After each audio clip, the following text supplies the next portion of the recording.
Վարչապետ, ազգային ժողովի մեծարգո նախագահ, հարգելի պատգամավորներ, կառավարության հարգելի անդամներ, սիրելի հայրենակիցներ։ Այս զեկույցի շրջանակում կխոսեմ 3 հարցերի մասին։ Նախ կանդրադառնամ 2025 թվականի պետական բյուջեով կատարված կապիտալ ներդրումների հարցին, որպես կայուն եւ երկարաժամկետ տնտեսական զարգացման էական գործոնի։ Այնուհետև կխոսեմ Ղարաբաղից տեղահանված մեր հայրենակիցների տնտեսական եւ սոցիալական ինտեգրման միջավայրի բարելավման ուղղությամբ տարված աշխատանքների մասին։ Ելույթս կեզրափակեմ արդյունավետ հանրային կառավարման համակարգի կայացման ուղղությամբ 2025 թվականի ընթացքում իրականացված գործընթացներին, որոնք առաջիկա տարիներին էական ազդեցություն կունենան հանրային կառավարման եւ հանրությանը մատուցվող ծառայությունների որակի բարձրացման հարցում։ Կապիտալ ներդրումների արդյունավետ իրականացումն ունի էական նշանակություն, ինչպես մեր տնտեսության մրցունակության եւ կայուն տնտեսական աճի ապահովման, այնպես էլ սոցիալական ենթակառուցվածքների զարգացման տեսանկյունից, կրթության, առողջապահության, էներգետիկ, ջրամատակարարման, ճանապարհային եւ այլ կենսական համակարգերի բարելավման միջոցով։ Դա է պատճառը, որ այս ծախսերի ավելացումը,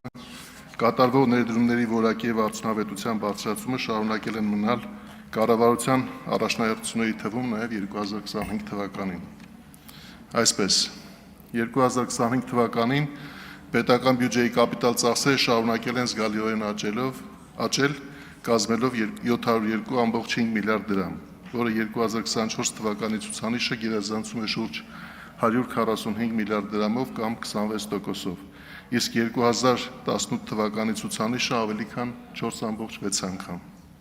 Այս թվում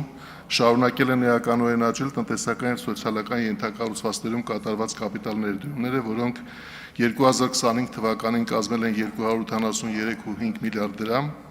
2024 թվականի ցուցանիշը գերազանցելով ավելի քան 58 միլիարդ դրամով։ Կարևոր է նաեւ նշել, որ այս ցուցանիշը 3 անգամ ավելին է, քան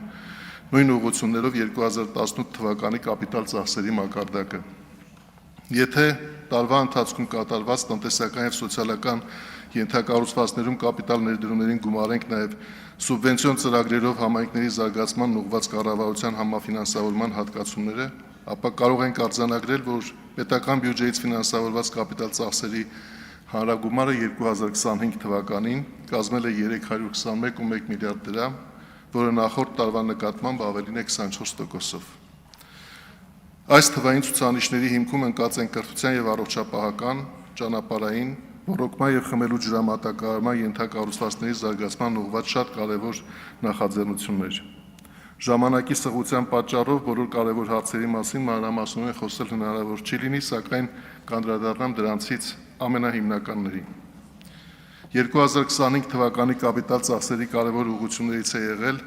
կրթական հաստատությունների, մասնավորապես 300 դպրոցների եւ 500 մանկապարտեզների կառուցման եւ նորոգման ծրագիրը։ Այս ուղղությամբ 2025 թվականի պետական բյուջեով փաստացի ծախսվել է 119 միլիարդ դրամ, որը ներառում է նաեւ սուբվենցիոն ծրագրերով կառավարության համաֆինանսավորման արժեքը, ինչը շուրջ 67 միլիարդ դրամով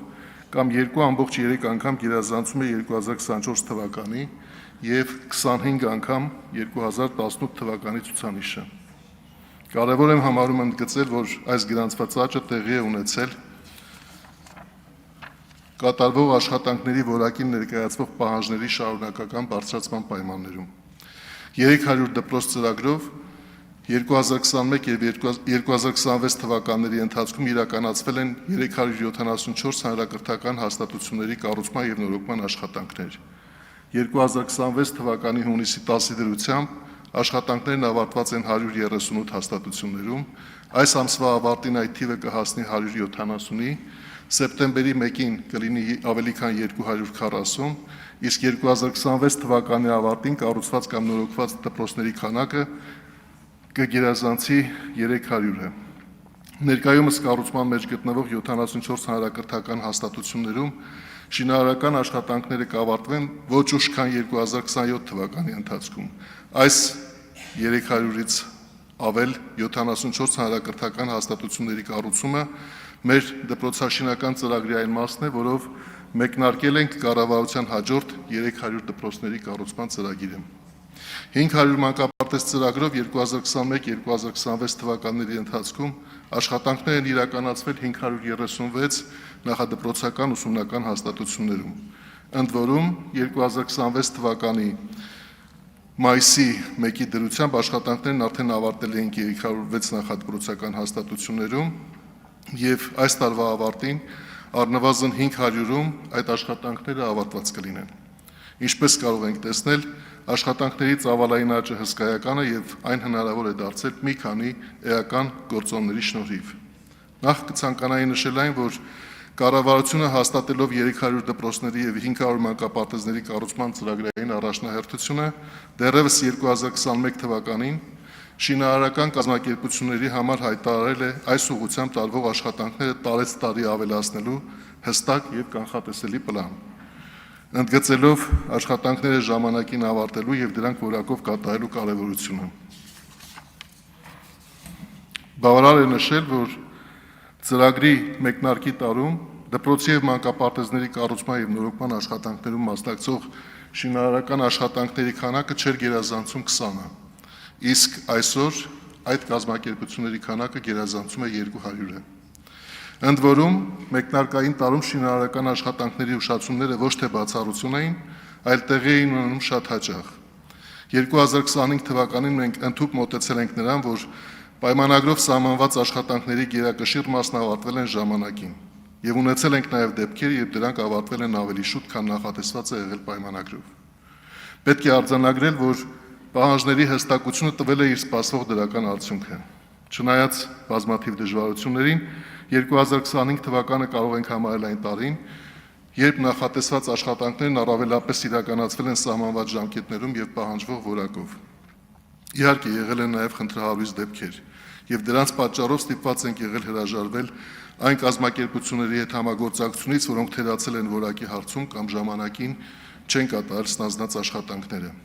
Կարող ենք արձանագրել նաեւ, որ մեր շինարարական կազմակերպությունների մեծ մասը 300 դպրոցների եւ 500 մանկապարտեզների ծրագիրը համարել են որպես սեփական կարողությունները զարգացնելու իրական հնարավորություն եւ հասել են շատ նկատելի արդյունքների։ Դրանցից շատերն այսօր դպրոցներ եւ մանկապարտեզներ են կառուցում ոչ թե մեկ, այլ միաժամանակ մի քանի բնակավայրերում։ Այսպիսով 2026 թվականի տարեվերջին կունենանք ամբողջ ծավալով իրականացված եւ 100%-ով կատարված ծրագիր, կառուցված կամ նորոգված նոր գույքով ապահովված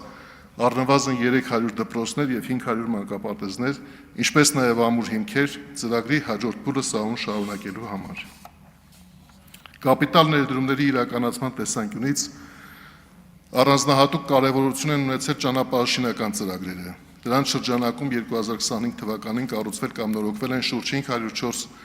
կիլոմետր ընդհանուր երկարությամբ ճանապարհահատվածներ, ինչպես նաև իրականացվել են 12 տրանսպորտային օբյեկտների, 10 կամուրջների եւ 2 տրանսպորտային հանգույցների հիմնանորոգման աշխատանքներ։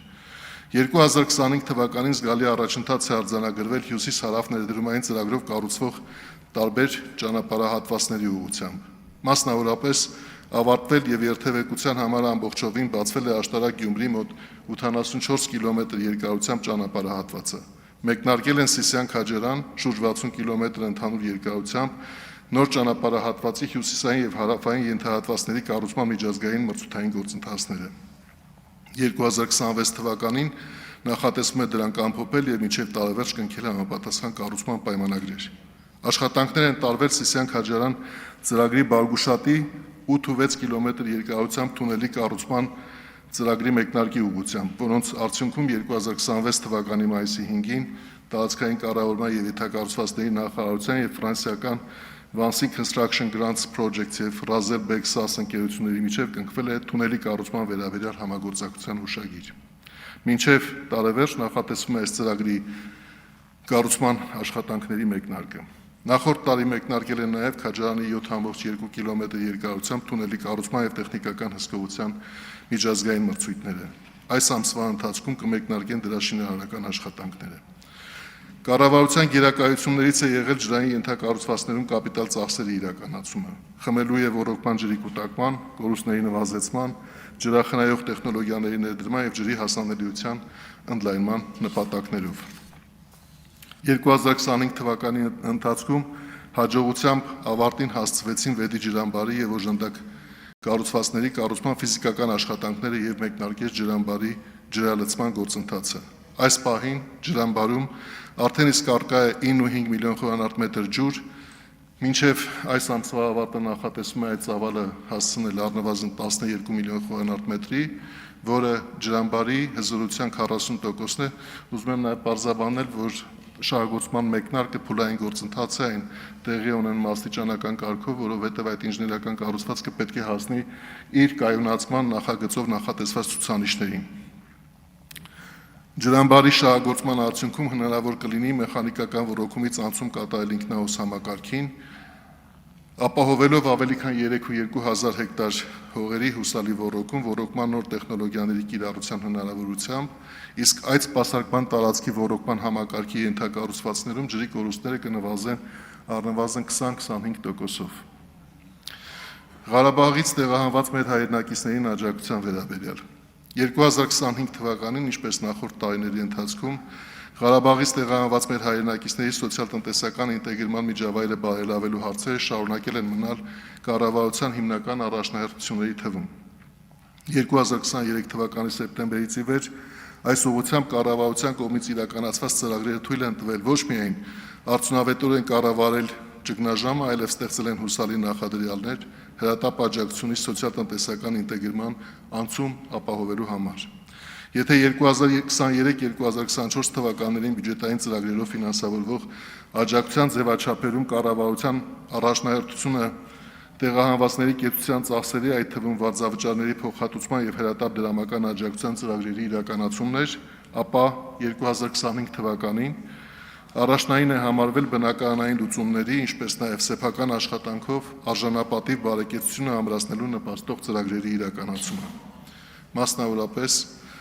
շարունակվել է Ղարաբաղից տեղահանված ընտանիքների բնակարանային ապահովման պետական աջակցության ծրագիրը։ Հետևել ենք ծրագրի իրականացման ընթացքին, ընդունել ենք որոշումներ ի հայտ եկած խնդիրներին արձագանքելու եւ գործընթացի արագացման ուղղված փոփոխություններ իրականացնելու նպատակով։ Եթե ծրագրի մեկնարկը ենթադրում էր բնակարանի գնման համար սերտիֆիկատների տրամադրման որոշ հերթականություն, ապա 2025 թվականի հուլիսի 1-ից սերտիֆիկատների ստացման հնարավորությունը բացվեց ծրագրի պայմաններին բավարարող բոլոր ընտանիքների համար, անկախ ընտանիքի կազմից։ 2025 թվականին ծրագրում իրականացված փոփոխությունների շրջանակում զգալիորեն ընդլայնվեց նաև այն բնակավայրերի ցանկը, որտեղ բնակարան կամ տուն գնելու համար մեկ անձի հաշվով աջակցության չափը սկզբնապես սահմանված 3 միլիոն դրամից բարձրացվեց եւ սահմանվեց 4 միլիոն դրամ։ Մինչ այդ 452 բնակավայրերում էր այդ չափը նախատեսված, փոփոխությունից հետո այն սահմանվեց 611 բնակավայրերի համար։ Այս ուղղությամբ լավարկումները շարունակվել են նաև 2026 թվականի մարտին Երևանի սահմանակից մարզերի բնակավայրերում նույնպես մեկ անձի համար նախատեսված սերտիֆիկատի կամ հավաստագրի հատկացման չափը 3 միլիոն դրամի փոխարեն սահմանելով 4 միլիոն դրամ։ Ընդ որում բարելավումը տարածվեց նաև նախկինում իրացված հավաստագրերի շահառուների համար, թույլ տալով, որ ավելացող ֆինանսական միջոցներն օգտագործվեն աջակցության ծրագրով նախատեսված այլ ծախսային ուղղություններով։ Արդյունքում 2026 թվականի մայիսի 31-ի դրությամբ ծրագրի շրջանակներում հավաստագիր է տրամադրվել 6444 ընտանիքների, որոնցում ներառված են 26432 մարդ։ Ընտանիքներից ավելի քան 2970-ը կամ 13.4 մարդն արդեն իսկ գնել է իր տունը կամ բնակարանը։ Կառավարության աջակցության շրջանակներում տեղահանված մեր հայրենակիցների գնաց բնակարանների արժեքը կազմում է շուրջ 48 միլիարդ դրամ։ Իսկ եթե հաշվի առնենք նաև, որ ֆինանսավորող առևտրային բանկերին վարկերի վերադարձը եւ դրանց սպասարկման տոկոսային ծախսերը կատարվելու են առաջիկա տարիներին բյուջետային միջոցներով, ապա այդ աջակցության շրջանակում կառավարության ստանձնած պարտավորությունների գումարը արդեն իսկ 85 միլիարդ դրամ է։ 2025 թվականին տարեվերջին կառավարությունը հաստատեց նաև Ղարաբաղից տեղահանված առանձին խմբերի համար վարձավճարի մասնակի հատուցման միջոցառումը։ Դրա նպատակն է բնակարանային խնդրի կարգավորման այլընտրանքային եղանակ առաջարկել մինչև 3 անդամից բաղկացած այն տեղահանված ընտանիքներին, ովքեր կգերադասեն բնակարանային խնդիրը լուծել ոչ թե բնակարան գնելու, այլ կառավարության աջակցությամբ երկարաժամկետ վարձակալության միջոցով։ Ծրագրի մեկնարկը նախատեսվում է 2026 թվականի հուլիսից։ Մեր հայրենակիցների կայուն կենսապայմանների ապահովման ուղղությամբ ծրագրերին զուգահեռ շարունակվել են նաև դրամական աջակցության ծրագրերը, դրանք դարձնելով առավել հասցեական։ Մասնավորապես 2025 թվականի ապրիլից 40 գումարած 10,000-ական կեցության աջակցության ծրագրի շրջանակը վերանայվեց, աջակցությունը շարունակելով մինչև 18 տարեկան երեխաների, թոշակառուների և սոցիալական այլ խոցելիություն ունեցող անձանց համար։ Փոփոխության նպատակն էր խրախուսել աշխատանքը և մեր հայրենակիցների ամբողջական ինտեգրումը Հայաստանի տնտեսական կյանքին։ Արդյունքում կեցության ծախսերը հոգալու համար աջակցության փոփոխված ծրագրի շրջանակներում 2025 թվականի դեկտեմբերի դրությամբ շարունակել է աջակցություն ստանալ շուրջ 44,400 մարդ, իսկ 2025 թվականին պետական բյուջեից այդ նպատակով ֆինանսավորման փաստացի ծախսը կազմել է 32,7 միլիարդ դրամ։ 2025 թվականի հունիսին կառավարությունը հաստատեց լրացուցիչ հրատապ սոցիալական աջակցության ծրագիր տեղահանված ընտանիքներից առավել կարիքավորներին աջակցելու նպատակով։ Սա լրացուցիչ աջակցություն է դեպ։ Ծրագրի շրջանակում 2025 թվականի դեկտեմբերի դրությամբ աջակցություն է տրամադրվել 6168 ընտանիքների, իսկ այս ուղղությամբ 2025 թվականի պետական բյուջեից փաստացի ծախսը կազմել է 2 միլիարդ 200 միլիոն դրամ։ Ընդհանուր առմամբ 2025 թվականին վերոնշյալ աջակցության ծրագրերի ուղղությամբ ծախսվել է շուրջ 38 միլիարդ դրամ, իսկ 2026 թվականի պետական բյուջեով նույն ծրագրային ուղղություններով հատկացումների գումարը 55 միլիարդ դրամ է։ Մեր հայրենակիցների կայուն կենսապայմանների ապահովման տեսանկյունից կառավարությունը կարևորել է նաև վերջիններիս զբաղվածության խթանման ուղղված միջոցառումների իրականացումը։ Մասնավորապես 2025 թվականին շարունակվել է դեռևս 2024-ին հաստատված տեղահանված անձանց համար կարճաժամկետ ուսուցման դասընթացի կազմակերպման և աշխատանքային փորձ ձեռք բերելու աջակցության ծրագիրը, որի միջոցով աջակցություն է ստացել 952 անձ, ի հավելումն 2024 թվականին ծրագրի շահառու դարձած 1800 անձանց։ Ծրագրի ֆինանսավորման նպատակով 2025 թվականին պետական բյուջեից հատկացումների գումարը կազմել է 570 միլիոն դրամ։ Միևնույն ժամանակ, հաշվի առնելով աջակցության ծրագրերի միմյանց փոխլրացնելու կարևորությունը 2025 թվականի տարեվերջին կառավարության որոշմամբ հաստատվեց նաև Ղարաբաղից տեղահանված անձանց ինքնազբաղվածության խթանման ծրագիրը, նախատեսված այն մեր հայրենակիցների համար, ովքեր բնակարանային ապահովման ծրագրի շրջանակներում ստացել և իրացրել են իրենց հավաստագրերը։ Ծրագիրը նպատակ ունի ձեռնարկատիրական գործունեության մեկնարկի և իրականացման համար անհրաժեշտ կարողությունների ամրապնդման և դրամաշնորհային աջակցության միջոցով նպաստելու նոր բնակավայրերում մեր հայրենակիցների տնտեսական կայունացմանը։ 2026 թվականի մայիսի 31-ի դրությամբ այս ծրագրի շրջանակներում 156 շահառուներ արդեն իսկ ընդգրկված են ծրագրի շրջանակներում և մասնակցում են բիզնես դասընթացների։ 2025 թվականի դեկտեմբերի 31-ի դրությամբ Հայաստանում ավելի քան 31300 տեղահանված մեր հայրենակիցներ ունեն մշտական աշխատանք կամ ինքնազբաղվածություն։ Շարունակվել է բուհերում և քոլեջներում ուսանողների ուսման վարձիլերի կամ մասնակի փոխհատուցման աջակցության ծրագիրը, որի շահառու են եղել քոլեջների 456 և բուհերի 2761 ուսանողներ։ Այս նպատակով 2025 թվականին պետական բյուջեից մասնագիտական կրթություն ստացող անձանց ուսման վարձավճարները փոխհատուցելու ուղղությամբ հատկացվել է ավելի քան 1 միլիարդ դրամ։ Ընդհանուր առմամբ Ղարաբաղից տեղահանված մեր հայրենակիցներին աջակցության ծրագրերի իրականացման նպատակով 2025 թվականին պետական բյուջեից փաստացի ծախսվել է 45 միլիարդ 700 միլիոն դրամ, իսկ 2023 թվականից ի վեր շուրջ 146 միլիարդ դրամ։ Միևնույն ժամանակ հարկ եմ համարում նշել, որ տեղահանված մեր հայրենակիցների առողջապահական և հանրակրթական ծառայությունների, ինչպես նաև կենսաթոշակների հատկացման գծով առանձին ծախսային հաշվառում չենք իրականացնում և նրանք ամբողջությամբ ներառված են այս ուղղությամբ պետական ֆինանսավորման նշված ծրագրերում։ Երրորդ հարցը, որի մասին կցանկանայի խոսել, կատարողականի գնահատման համակարգի վերաբերյալ պիլոտային ծրագիրն է, որը մեկնարկեց 2025-ին։ Որպես կառավարության առաջնահերթությունների ուղղությամբ կատարողականի գնահատման և դրա հիման վրա խրախուսման պիլոտային ծրագիր, ինչպես նաև դրա արդյունքում հանրային հատվածի վարձատրության ուղղությամբ նախատեսվող համակարգային բարեփոխումների հարցին։ Կառավարության ծրագրով եւ ռազմավարություններով սահմանված նպատակների արդյունավետ իրականացման տեսանկյունից առաջնային նշանակություն ունի պետական համակարգում բանիմաց եւ մրցունակ հանրային ծառայողների ապահովումը, ինչպես վերջիններիս կարողությունների շարունակական զարգացման, այնպես էլ նոր բարձրորակ կադրերի նվիրման միջոցով։ Ոչ պակաս կարևոր է կառավարման մարմինների սահմանափակ ռեսուրսներն ըստ կառավարության առաջնահերթ անելիքների հասցեագրելու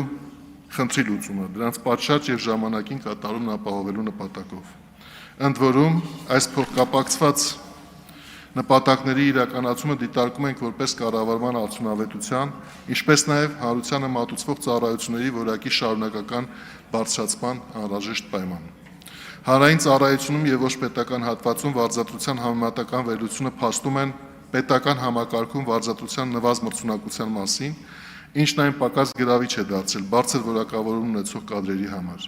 Ավելին, ըստ տարբեր փորձագիտական գնահատումների, աշխատավարձի գործող համակարգը չի խրախուսում հանրային ծառայողների